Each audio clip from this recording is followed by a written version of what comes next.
آپ کو سن کر یقیناً خوشی ہوگی کہ ہم نے اپنی قوم کے لیے کیا حاصل کیا۔ سب سے پہلی چیز، 70 سال سے جو پاکستان میں نفاذ فقہ جعفریہ کی تحریک بنائی گئی، جس کا مطلب یہ تھا کہ جعفریوں پر فقہ جعفریہ کو نافذ کیا جائے، تحریک نفاذ فقہ جعفریہ مفتی سید محمد دہلوی کی قیادت میں بنی، پھر مفتی جعفر حسین اس کے قائد ہوئے، اور تسلسل سے وہ قیادت کا سلسلہ آج بھی باقی ہے۔ تو ہمارے بزرگوں کا ایک شوق تھا، ایک جدوجہد، ایک مقصد، ایک ہدف تھا اس جماعت کے بنانے کا، وہ نفاذ فقہ جعفریہ تھا۔ میں کہتا ہوں عمران خان کو امام ضامن باندھنے کا مجھے کچھ بھی نہیں ملے، میں نے ایک چیز لے لی ہے، وہ میں ابھی آپ کو خوشخبری سنانے جا رہا ہوں، جن کی معلومات نہیں ہے ان کو معلومات دینے جا رہا ہوں۔ کچھ بھی نہیں ملے اس کے بعد، آج کے بعد ہمیں کوئی حکومت سے کچھ نہ ملے، صرف ایک چیز ہم نے لے لی ہے، وہ میں آپ کو بتانے جا رہا ہوں، اور وہ یہ کہ جو 70 سال سے ہمارے بزرگوں کی جدوجہد تھی کہ شیعوں کے فیصلے عدالتوں میں، جیسے ہندوؤں کے فیصلے، جیسے عیسائیوں کے فیصلے، جیسے اہل سنت کے فیصلے ان کی فقہ کے مطابق عدالتیں سناتی ہیں، تو نفاذ فقہ جعفریہ برائے جعفریہ، برائے جعفریون، برائے شیعہ، پاکستان کے آئین میں آرٹیکل 227 کے تحت ترمیمی بل پیش کرنا تھا کہ شیعوں کے عدالتی فیصلے شیعہ فقہ جعفریہ کے مطابق ہوں۔ آپ کو خوشخبری سنا رہا ہوں، اب سے 3 مہینے پہلے فروری کے اندر وہ بل پاس ہو گیا، قومی اسمبلی سے وہ بل پاس ہوا تھا 2019 کے اندر، اور پھر قومی اسمبلی سے وہ بل پاس ہو کر چلا گیا تھا قائمہ کمیٹی میں، قائمہ کمیٹی میں 4 مہینے لگے، اور اس کے بعد فروری 2020 اسی سال کی فروری میں وہ بل قائمہ کمیٹی سے پاس ہو کر صدر مملکت کی ٹیبل پر پہنچ چکا ہے، اور صدر مملکت ان بلوں پر جن میں سائن کرنے، ان میں سے ایک بل وہ ہے جس پہ وہ سائن کر کے سینٹ میں بھیج دیں گے، اور سینٹ سے بل پاس ہو کے پاکستان کی وزارت قانون کے پاس چلا جائے گا، اور پھر پاکستان کی عدالتیں انشاءاللہ آئندہ چند مہینوں بعد، آئندہ سال، اسی سال انشاءاللہ پاکستان میں شیعوں کے فیصلے فقہ جعفریہ کے مطابق کریں گی۔ میں کہتا ہوں ابھی میں اس کے بعد والی چیزیں اگر آپ کو نہیں بھی گنواؤں کہ ہم نے اس موجودہ نظام سے کیا اپنی قوم کے لیے مفاد کیا، میں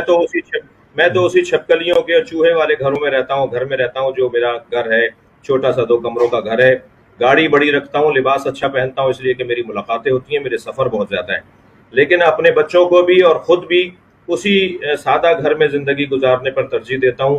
اور اللہ نہ کرے کبھی ہمارا ذاتی مفاد کسی سے پڑے۔ میں خاندانی طور پہ الحمدللہ سید بھی ہوں، عزادار بھی ہوں، ماتمی بھی ہوں، ذاکر بھی ہوں، اور خوددار بھی ہوں۔ تو شیعہ قوم کے لیے پہلا کام تو ہم نے الحمدللہ یہ لے لیا۔ البتہ اس میں جو محنتیں ہیں وہ سید محمد دہلوی کی ہیں، اس میں مفتی جعفر حسین کی محنت ہیں، اس میں علامہ عارف حسینی کی محنتیں ہیں، اس میں علامہ ساجد علی نقوی کی محنتیں ہیں، اس میں علامہ افتخار حسین نقوی کی محنتیں ہیں، اس کے اندر شخصیات کی محنتیں ہیں۔ مجھے آپ کہیے کہ مجھے ایک یہ توفیق حاصل ہوئی، یہ سعادت نصیب ہوئی کہ اس بل کو قومی اسمبلی سے پاس کر کے قائمہ کمیٹی، اور قائمہ کمیٹی سے پھر پاس ہو کر اب جو آخری مرحلے میں داخل ہو گیا، اس میں ہم نے اپنا ایک حصہ ڈالا ہے۔ اس کے علاوہ گزشتہ سال ماہ رمضان، ابھی ماہ رمضان گزرا ہے، ایک اور مثال دے دیتا ہوں، 8-10 مثالیں ہیں جو ہم نے 2 سالوں میں موجودہ حکومت سے شیعہ قوم کے لیے، اپنے حقوق کے لیے، ہم نے کوئی بھیک نہیں مانگی، ہم نے کوئی مابرائے قانون بات نہیں مانگی، ہم نے کوئی قانون سے ہٹ کر کوئی مطالبہ نہیں کیا، جو ہمارا حق پہلے سے آئین کے اندر تھا، ہم نے اس حق کو انہیں یاد دلا کر وہ حق مانگنے کی بات کی ہے۔ دوسرا جو ہم نے اس حکومت سے فائدہ لیا، پچھلے سال ماہ مبارک رمضان میں صدر مملکت جناب ڈاکٹر عارف الوی صاحب کے گھر مسنگ پرسن کی بحالی کے حوالے سے دھرنا ہوا۔ 1 سال کے اندر 150 سے زیادہ لوگوں کا باہر آ جانا، آپ کیا سمجھتے ہیں کہ یہ کوئی کام نہیں ہوا؟ کوئی کام نہیں ہے یہ۔ 150 لوگ 1 سال کے اندر باہر آ گئے ہیں، اور تقریباً 30 اور 35 کی تعداد میں لوگ ابھی اندر ہیں جو آہستہ آہستہ انشاءاللہ باہر آ رہے ہیں اور آ جائیں گے۔ یعنی جو 4 سال سے باہر نہیں آئے تھے وہ 1 سال کے اندر آ گئے۔ جب میری پچھلے دنوں ماہ مبارک رمضان کے بعد، بلکہ یوں کہیے کہ سفر میں جو میری ملاقات وزیر اعظم عمران خان سے ہوئی، اس میں ہم نے مسنگ پرسن کا مسئلہ رکھا، اور 1 سال نہیں گزرا کہ الحمدللہ ہم کوئی 100 سے زیادہ، 150 کے قریب تقریباً مسنگ پرسن کو، ہماری مسنگ پرسن کی کمیٹی بنی ہوئی ہے جو زیادہ جدوجہد کرتی ہے، مسلسل اس کے اوپر کام کرتی ہے،